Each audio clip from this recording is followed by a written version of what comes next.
This video contains blinking lights, sounds and descriptions which may be unsettling to some. Viewer discretion is advised.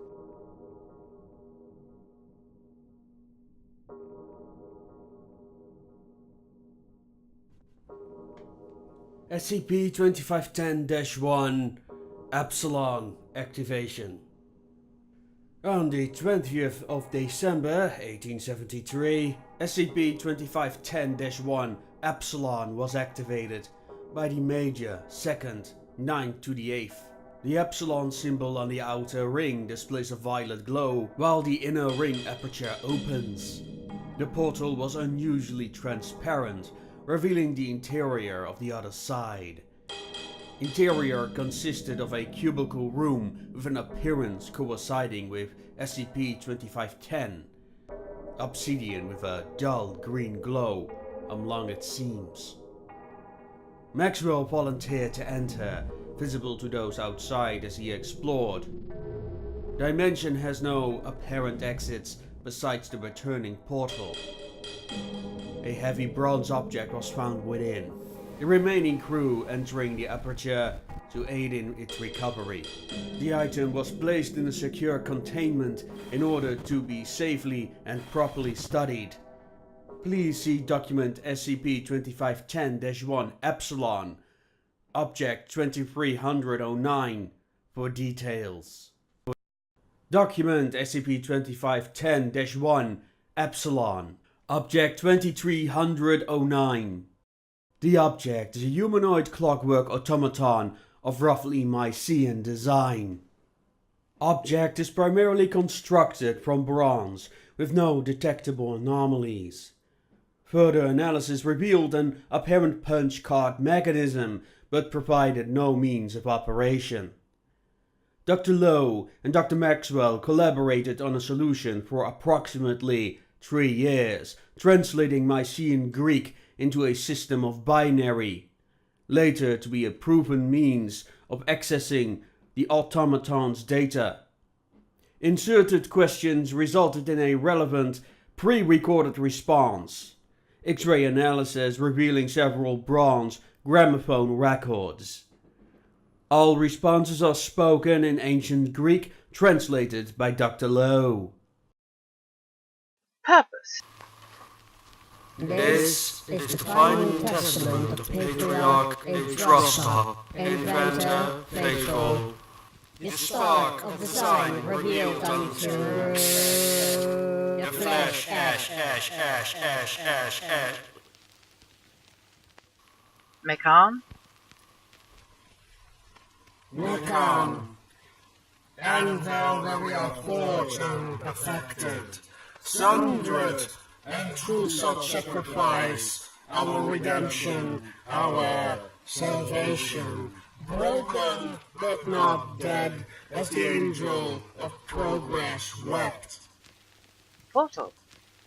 I was to shepherd the most talented of the faithful, journeyed by our Pythagorean brothers, south we sailed, with many lost.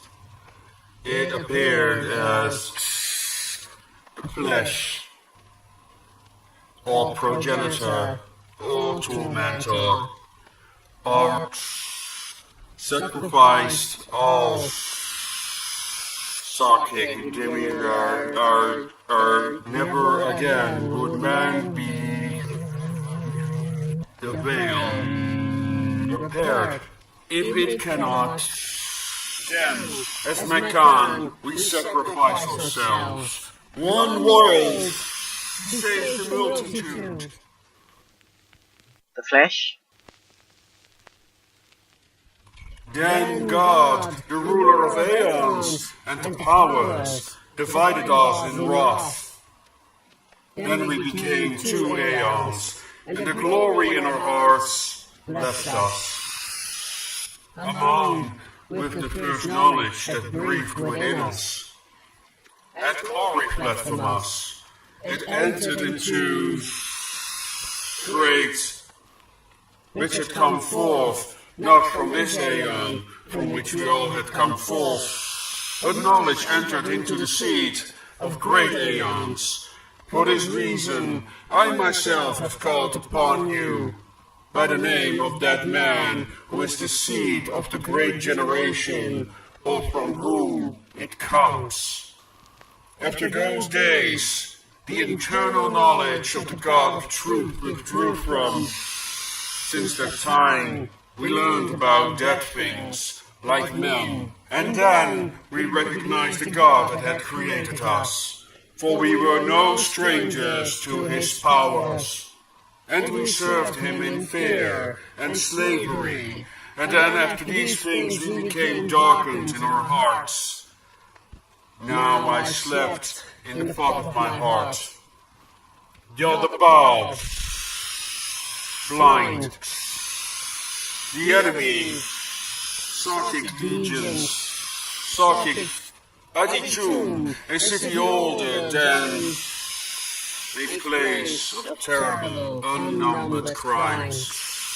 As long as the Archons remained unbound, the betrayer, the deathless, crimson, old brute, SCP, Empress of the great and powerful Archon, who is full of anger, the successor of the Archon of the Outer Darkness, the place in which all forms change, who is spread out upon the way of the midst, who carries off the souls by the theft. Addendum. Dr. Lara Baker would later die of her infection. This is believed to be the earliest recorded instance of SCP. Both Jacob Armitage and Dr. Jacob Maxwell would go missing under unclear circumstances. Jacob Armitage was last seen rambling about a fifth world and black stars. Joseph Maxwell injured several personnel, stealing Object 2309. Neither have been seen since 18. See Incident Report 136B for details. Concerns were raised shortly after the death of Dr. Baker with regards to the mental and emotional stability of Dr. Armitage and Dr. Maxwell, both having been close to the deceased. Dr. Low reported limited contact with Dr. Armitage, but notes that he had requested several rare books on the occult, including the Negrum Siderius Nuncius, which she was able to provide but never saw returned. Dr. Armitage's research assistants reported erratic behavior, including a physical altercation with Dr. Maxwell that resulted in non-lethal injuries. Dr. Maxwell suffered a broken nose. A detailed cause for the conflict was never determined, but Dr. Maxwell reported a difference of philosophy. Disciplinary action was pending when Dr. Armitage disappeared on November 22nd. Despite an extensive investigation, it remains unknown as to how he managed to leave the facility without detection. 13 days later, Site-08 came under attack by members of the Church of the Broken God. Dr. Maxwell, who had overseen the original construction of Site-08 and had intimate knowledge of its defenses, took advantage of the chaos and escaped with Object 2309. Both individuals are hereby considered traitors to the Foundation. If encountered, it is requested that they are captured alive. Site Director Ambrose Perry. Neither have we apprehended, and as of October 1st, they've been listed as likely deceased. And waking, I proclaimed, I understand well that these matters concern the liquid arts of the metals. And the one who held the sword said, you have fulfilled the 7 steps beneath. And the other said at the same time as the casting out of the lead by all the liquids, the work is completed. I understand well that thus must one cast out the lead. Truly the vision is concerning the combination of liquids. And again, I knew the theophany, and again the profane altar, and I saw certain priests, clothed in black and red, celebrating those same terrible mysteries. And I said, "Who is this?" And answering, he said to me, "This is the priest of Hadley tomb. He wishes to put blood into the bodies to make the eyes clear, and to raise up the dead." Your iteration of reality continues to exist because this is within your power to end this. There is a chance, a small sliver of hope that you will lead humanity away from this nightmare. I have no intention of deception, but the truth cannot be properly translated into human understanding. My words will be symbolic, my story an allegory. None of what you read here will ever encompass the whole truth, but it's all within the parameters of reality. It should suffice. There is an ancient theme, a universal constant woven throughout every iteration of existence. It speaks of light against the darkness, a provider of wisdom, intellect, and innovation. The serpent in the garden, freeing us from bondage and ignorance. The broken God was never our creator. It was not of our universe or its flawed entropy. It did not judge us for who we were. It did not condescend or bemoan our ignorance. Instead, it was a patient teacher who taught us logic and reason. And our father, our progenitor, our tyrannical idiot king, seethed it as it looked on. Yaldabaoth, a human name conjured up by those who dared to speak against the darkness. The god of flesh, the god of this veiled reality. For all its stupidity and petty hatred, Yaldabaoth was unspeakably powerful. This was his domain, the reality bent before his strength. I can tell you why the broken god is broken. The reason you're able to think and create for yourself. It's a product of the broken gods and its sacrifice. There was a war of cosmic proportions. The final battle outside of space and time bordered with your world. Macan was destroyed, but in a final act, one to ensure your salvation, I might add, transmuted its body into a prison, securing Yaldabaoth within its shattered husk. Its pieces shattered across every iteration of your world. The anomalies you cope with today?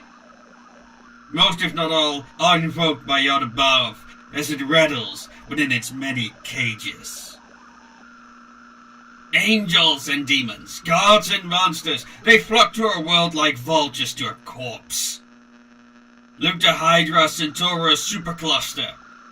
What your astronomers call the Great Attractor. Carrion come to feast on your dying world and the fate of all its doomed denizens. Not all are hostile, a mournful entity that has often tried to elevate the suffering of your world, knowing well of your pain and loss. 2 millennia ago, a priest of Akan received a vision. His god was broken, but not dead. Nor was the beast sealed within. Yaldabaoth, before his fall, had created 6 archons, angels to attend to his wanton desires. The archons had set in motion the liberation of their dreadful master. This vision brought the priest to far away and frigid land. It was there that they would use the husk of their own god to create a doorway, granting access to iterations where the seals grew corrupted. The iteration you call Alpha could not be saved. They used the body of God to forge a weapon and set the heavens afire, cleansing the world of life. A terrible burden weighed heavily upon their hearts, even as they knew there was no other choice.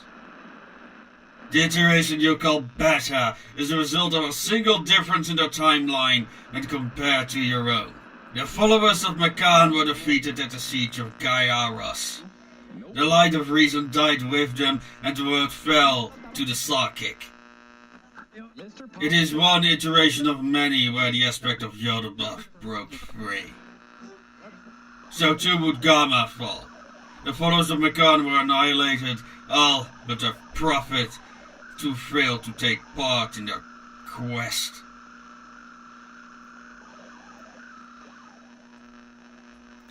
The angel of invasion came to him, guiding his hand as he crafted a bronze facsimile, altering the coordinates to Epsilon and another realm well beyond salvation. He formed a pocket dimension, keeping the truth safe within. He then entered Delta, believing that he marched to his own demise. There he discovered the iteration devoid of anomalies, without the corrupting tendrils of the Demiurge.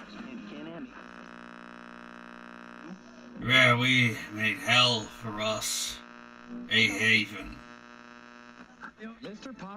There is a reality where humanity, in the broadest sense of the term, achieved a technological singularity 20,000 years before your present. Homo neanderthalis, Homo sapiens, and Homo nocturnus, a united people that would soon spread across the stars. We came not as conquerors, and we joined even a larger family. Makers of music, we brought harmony to the furthest reaches. For voices many, we spoke against the darkness. Where there was entropy, we created order. Even death would die. And now, the worm of midnight approaches, and you are at the 11th hour. You can sacrifice your world, as what was done to Alpha.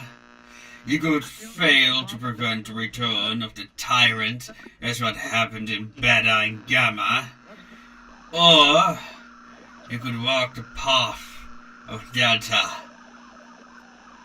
The Armitage requires flesh, the psychic, in order to generate itself. You have the means to prevent this resurrection. Your reality is the last, the only known whose fate has not yet been decided. If the Demiurge break free in your realm, it dooms us as well. The wisest among us have calculated that it will be enough to tip the scales in his favor. All dimensions, all realities, time and space, the Demiurge will manifest itself across every possible iteration of existence. All that we have achieved here will be undone in an instant. To put it simply, if his disease is allowed to infect your realm, it will damn us all. There are some on this side who, in all their compassion, believe we must act against you. Yours would not be the first gangrenous limb to be amputated. Thus, I offer you this ultimatum. You can learn that what it means to be human has nothing to do with biological life.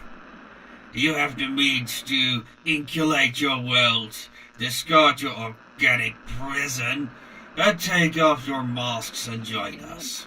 I remember when I was of your reality. I walked the astral plane as the prophet did before me.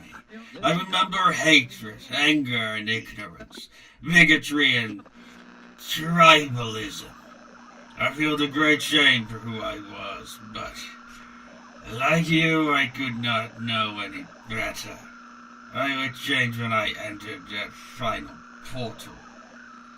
Become a gear, become part of a divine machine, or face the consequences of your inaction. God is broken, so we might be whole. I remain Brother Hadley.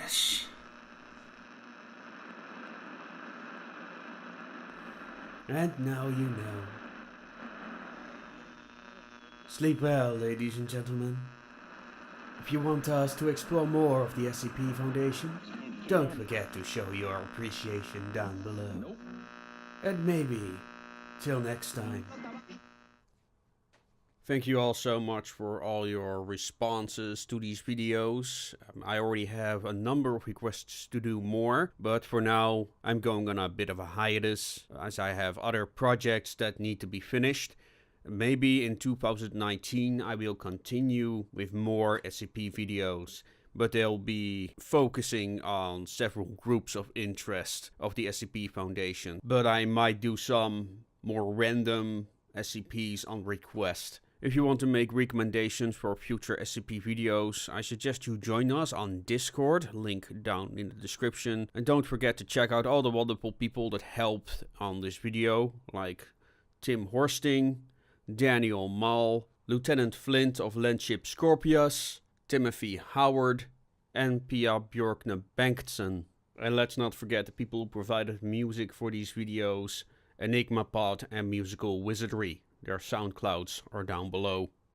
And I'd also like to thank my Patreon patrons, Jax Marek, Steam Chest, The Groenevee Absinthe, Steamy Wonders, Musical Wizardry, Mr. Lotus, Feline Lung, Kathy Ma, and Phoebe Darkling.